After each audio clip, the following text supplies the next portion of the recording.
আজ দেখাবো আপনাদেরকে সূর্যমুখী ফুল।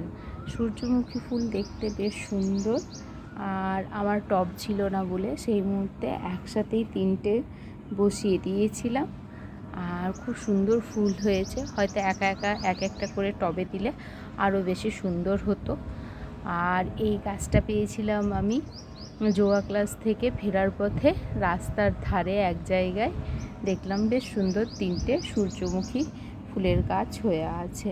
তো একদিন ফেরার পথে নিয়ে এলাম, নিয়ে এসে এই টবটা, তখন টব ছিল না, এই টবটাতেই বসিয়ে দিয়েছি।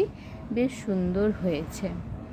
মাটি দিয়েছিলাম, মাটি, বালি, ভার্মিকম্পোস্ট মিশিয়ে খুব সুন্দর করে বসিয়ে দিয়েছিলাম। অতি গরমের পরেও যে এত সুন্দর ফুল পাবো সূর্যমুখী গাছটায় ভাবতে পারিনি। কি সুন্দর ফুলটা।